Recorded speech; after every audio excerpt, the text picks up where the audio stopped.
Mr. Yakilek. Thank you very much for joining us today, and we are very pleased to have you here. My first question is, what led you to investigate the allegations of China's forced organ harvesting, and why you read this book now? Well, so first of all, Killed to Order, the name of the book, it's kind of a compendium of 20 years of research of amazing people who got into the research back in 2006, which is also when I first realized that this was real, okay? I heard about it through two channels at the same time, and at the Epoch Times, we reported on it at the time. One was, there was a whistleblower, a woman whose pseudonym is Annie, and she alleged that there was a camp of sorts, a concentration camp, where people, Falun Gong practitioners, were being held to be killed to order for transplants, basically, okay? At the same time, there was another situation that happened, which there was a head of the transplant surgery department at Tel Aviv University. He actually had a patient. His name was Jacob Levy. I'll probably talk about him a little bit later as well, because he became an activist. He had a patient who had been waiting for a heart transplant for a long time. And one day his patient told him, and I was chilled to the bones as Jacob was like, recounting this to me. In 2 weeks, he was going to get a scheduled heart transplant. And from the perspective of, Jacob had been the head of the Israeli Transplant Association at one point, right? He said, that's impossible. There's no way, because you would know when someone's going to be killed. But the guy went and got the transplant and came back to Israel. So both these, there was this whistleblower from China whose husband had been a surgeon who actually had done these. He admitted to his wife that he had extracted 2,000 corneas from living people, and he had been having nightmares. That's why she forced him to confess, and she decided to come forth. And then there was this head of a transplant surgery department. And those two allegations together, and a little bit of research, which I can tell you about more about, I realized this is horribly true and crazy. It's really hard to believe. Okay, let's talk about the book. The title is Killed to Order, and in practical terms, what does it really mean? How does this system actually work? So what you need to have something like a state actor. It's a very unique situation, okay? Because you have to be able to push coercive power through into a population. You have to be able to propagandize a population heavily, basically to dehumanize a group of people that you're going to use for this, okay? And the second part is you have to be able to have the power to incarcerate a huge group of people, maybe 1 million, okay?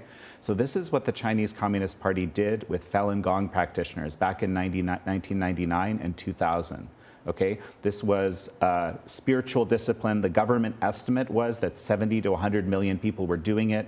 It was very grassroots, very different than very hierarchical communist structures. And the dictator at the time, Jiang Zemin, decided to use his words, eradicate it, okay?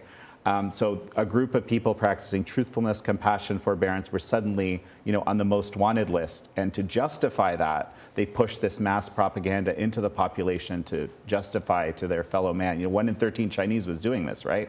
People had to believe that it's somehow okay to persecute these people.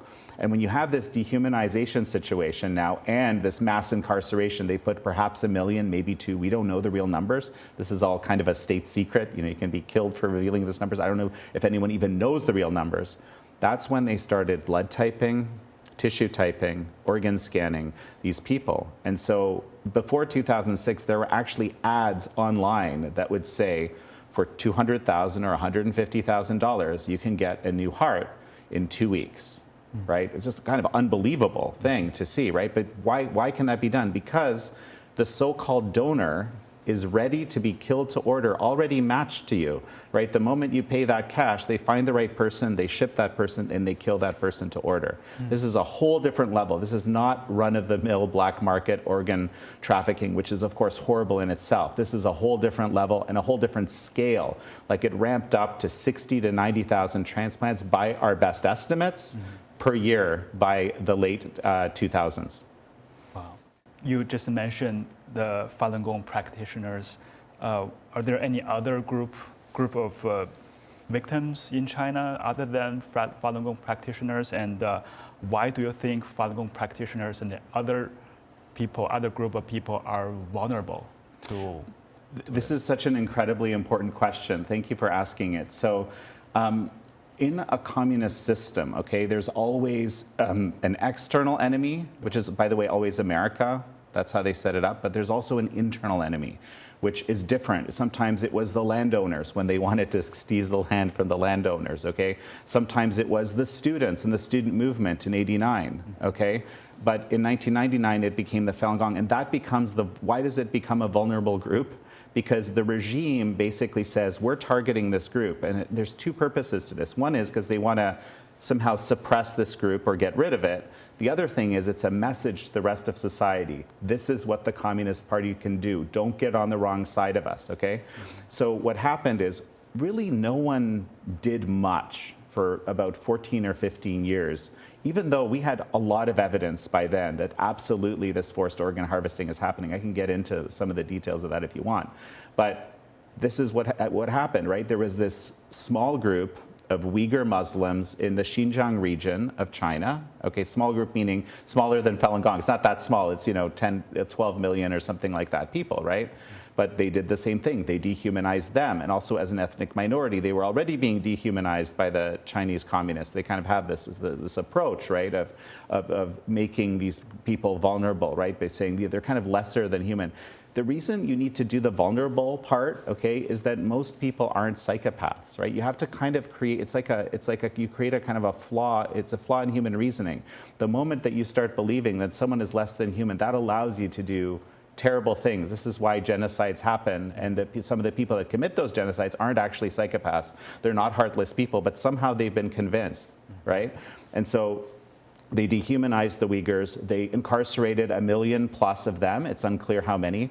And to our best knowledge, especially through the work of an amazing researcher on this named Ethan Gutman, it looks like they were added in significant number to this whole monstrous kill-to-order industry.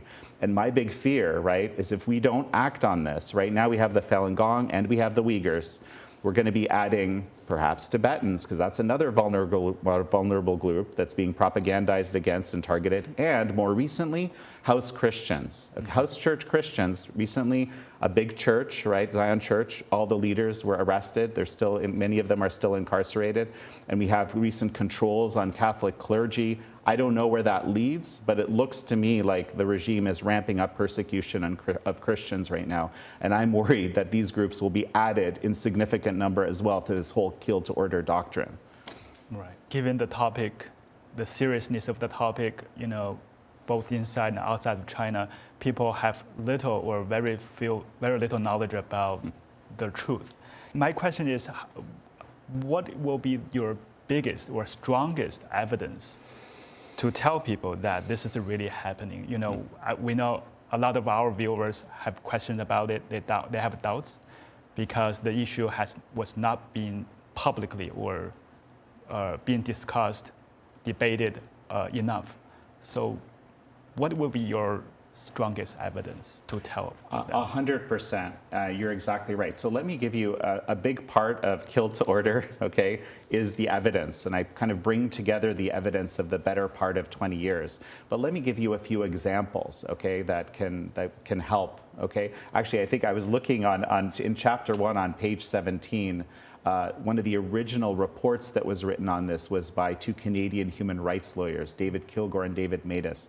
And they started with 17 lines of evidence, and then they came up with 33. Now, here's the thing you have to remember, right? No journalist has suddenly stumbled into an operating room and, oh my God, look, they're killing someone to order, right? That hasn't happened. This in mass atrocity situations, right? When the Holocaust was being enacted in Germany, they weren't inviting journalists to show them what they were doing, okay? So the evidence pulled together initially, right, was circumstantial, but very compelling, right? Examples were, researchers would call hospitals and say, can I get an organ in 2 weeks? Absolutely, right? They would call, can I get Falun Gong organs? People would say, yes, absolutely. We have the freshest, best, healthiest organs. Falun Gong were known to be that way. Okay, that's one line, right? Another line, right, something much more recent, right? A man named Matthew Robertson, who is a researcher on this, recently published an amazing PhD thesis on this issue. He wrote a paper with Jacob Levy, that same surgeon I mentioned earlier, okay, who became an activist to try to stop this atrocity. They did a research around basically the Chinese transplant literature, published, official, some even in Western journals, Chinese transplant literature. And they found 70, just from about 2,000 and some papers, they found 70 or more violations of the dead donor rule in the published public research, okay? And what does that mean? That means that the way that those 70 people, or in those 70 research studies, the way people died was their organs being extracted. They were murdered by having their organs extracted. And they wrote that into their research methods, okay? And the reason they wrote that, this is now my opinion, the reason they wrote that into their research methods is that is by far the predominant way in which transplantation has been happening in China for the last 25 years. So people don't know any other way, and they don't even fully realize that what they're doing is murder, right? In some cases, they just do it as part of the process of doing transplantation. There's examples where, actually I have one recent example, and this is utterly shocking. This was verified through a former explant surgeon from Germany who spoke with me. He's aware of one scenario where a woman, get this, okay? She has a serious liver problem, and she's an extremely heavy drinker, okay? And has a kind of a rare situation with her liver too. She has gotten, on 3 different occasions, 3 liver transplants in China arranged for her over the course of, I think, 10 years, maybe a little longer, okay? Think about how is that remotely possible, right? Because remember, right, in any ethical kind of situation, right, you have to have someone that matches you. So there has to be a catastrophic accident. The size of the organ has to be right. The blood type, the tissue has to be matched. That's why people wait years, right, in a civilized society for this to work. Over here, 2 weeks, they've got the person ready to be killed to order, right? I have a whole chapter 5, basically dedicated, this is a very long chapter, dedicated to all of the research. And I'm happy to tell you, a lot more of it if you'd like. You mentioned that estimated number of transplant surgeries being done in China annually is about 60,000 to 90,000. I was wondering how those numbers are coming from. What is your evidence?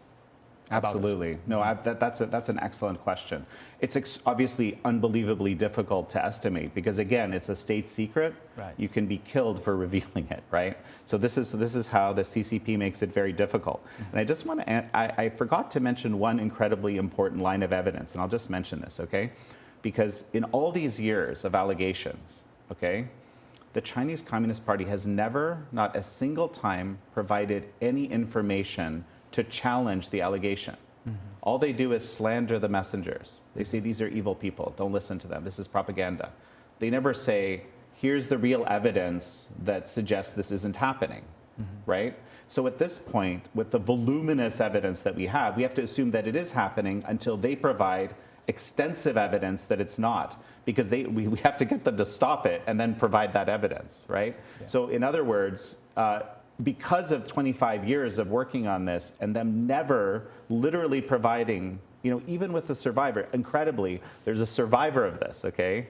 He's missing part of his liver and part of his lung. They actually admitted to operating on him. I couldn't believe that we got that kind of an admission. A few of us, there's a legal professor who actually rescued this guy at Catholic University, Bob Destro. He was the former DRL secretary in the previous Trump administration, and he was like, I can't believe they admitted it legally. They've just kind of revealed themselves. So there's, it's just kind of it's shocking. Now let's get to the 60 to 90,000 that you asked me about. Okay. The way you figure this number out, there's an example. One of the pieces of evidence is a detailed study of a single hospital, okay? We call it a hospital built for murder, okay? That was the name of the article back in 2016 when we published it in the Epoch Times.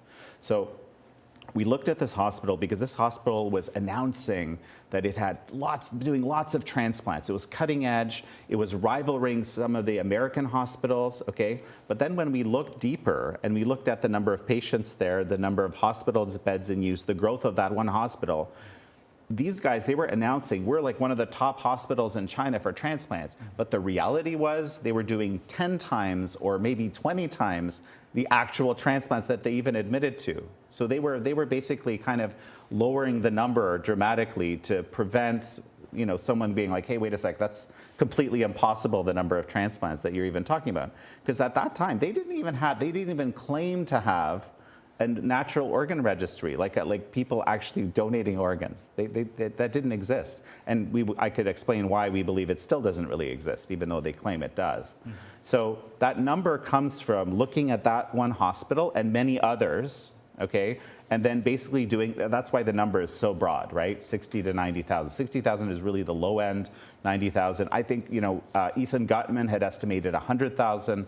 I kind of just bring it down a little bit, right? Because I want to be extra conservative, okay, about this. I don't want to over promise or something. But think about those numbers, right? It's a very extreme reality. We're talking about, probably, and of course, multiple organs can be harvested from a single body. That's true, especially since the advent of ECMO technology, which kind of takes care of your lung and liver, basically, lung and heart. It just sort of acts as a bypass for that, so you can keep a body alive for transplantation longer. Right. But I think we could estimate that more than 1 million people have been killed this way over all these years.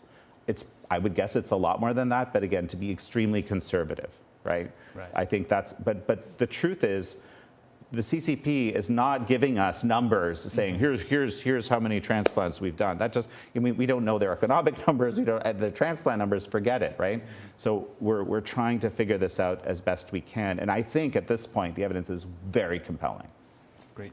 So as you mentioned that the CCP is hiding all the numbers, not just the transplants, but other kind of statistics. But Beijing has consistent or repeatedly said that it has stopped use prisoners' organs back in 2015, as early as 2015, and relies exclusively on voluntary donations. But I think pretty obviously the evidence suggests the other way. So. Can you give us maybe one or two examples that contradicts Chinese government's, positions? Well, so one thing, just for general knowledge, culturally in China, Chinese aren't really big on giving up organs. So that's a kind of a problem for them. But let's leave that aside for a moment, okay? Let's go back to Matthew Robertson's PhD thesis, which I mentioned earlier. This is actually something that was published, I forget in which journal as well. But what he did was they actually published numbers of a transplant registry, the growth of their transplant registry since 2015 when they claim to have started one, okay? And what Matthew was able to demonstrate kind of very, very decisively is that it was a perfect quadratic equation. Okay, basically, like human data is erratic. A perfect quadratic equation means that they created a formula and they invented the numbers. All right. It's wild, right? Mm-hmm. And again, the problem is the incentives are all in the wrong way. This is kind of like with slavery in the American history and other countries. When you have dehumanized a group of people and you just have them to use as fodder for whatever purpose you want, like for example, organ transplants, it's very hard to shift from that because you've got the bodies, right? And it's just how the system works. You know how bureaucracies, even in America, you're trying to change a bureaucracy, it's very difficult. They've spent 25 years building a kill-to-order bureaucracy around organ transplantation. So how do you shift to voluntary transplants when most Chinese don't want to give organs, right? It's a complete sham. Inside China, we actually had this amazing revelation recently, which was this hot mic moment, right? Yes. You're familiar. So Xi Jinping, Vladimir Putin, Kim Jong-un are in Tiananmen Square, and they start discussing living forever through continual organ transplantation. Unbelievable. And I didn't, listen, having worked on it all these years, it had never occurred to me, because they mentioned, Xi Jinping said 150 years is our target, right? And all of a sudden I was like, my God, that's Project 981. Project 981 is the elite longevity project. Chinese elites live significantly longer than the average person. How does that happen? It never occurred to me that part of it was this continual organ transplantation. They have unlimited organs available to them forever. What is that worth? By the way, the numbers that we have for the annual value of the industry, you mentioned it's an industry, is about a $9 billion industry. That's again, a very rough calculation based on a median price per organ, okay?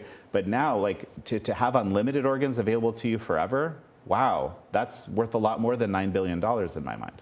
For the US, should this be treated purely as a human rights issue, or does it carry national security implications? Wow, we could talk for a whole hour on this question, okay? I think it has deep, profound national security implications because we're working with a regime that has killed to order as a standard part of its operating methods, right? So if we understand, like, as a diplomat, if I'm working with the Chinese Communist Party, I have to understand I'm not working with a normal government. I'm not even working with a normal dictatorship, right? I'm working with a totalitarian dictatorship, and I've actually explained the distinction. There's this amazing scholar at Stanford named Chenggang Xu, who's actually explained this distinction in detail, helped me understand this. But the critical part is that communist societies destroy all semblance of civil society. So we're working with a regime that believes that all civil society, all sort of emergent activity among the population that isn't under direct government control should be destroyed so the supremacy of the party can be maintained. Okay, so at a fundamental level, that is the most important message, okay? But at the same time, right, I just wrote an op-ed about this a few months ago in the Baltimore Sun. We train those surgeons in significant number. We provide all sorts of solutions and technology. We fund some of those hospitals that are involved in forced organ harvesting. We have partnerships between research institutions. That, let me put it this way, okay? In China, one of the top 7 national priorities, as Xi Jinping elevated it, is military-civil fusion, okay? Mm-hmm. So you can imagine, right, there's even been allegations that if there was going to be an invasion of Taiwan, they would start using Taiwanese soldiers, right, as organ donors. So this is anything in China, bottom line, that has a military dimension to it, that military dimension is explored because it's one of Xi Jinping's top priorities. Right. So, the national security implications are massive. Okay. Unfortunately, we are running out of time. Thank you so much for joining us today. It's such a pleasure, and thank you for the excellent questions.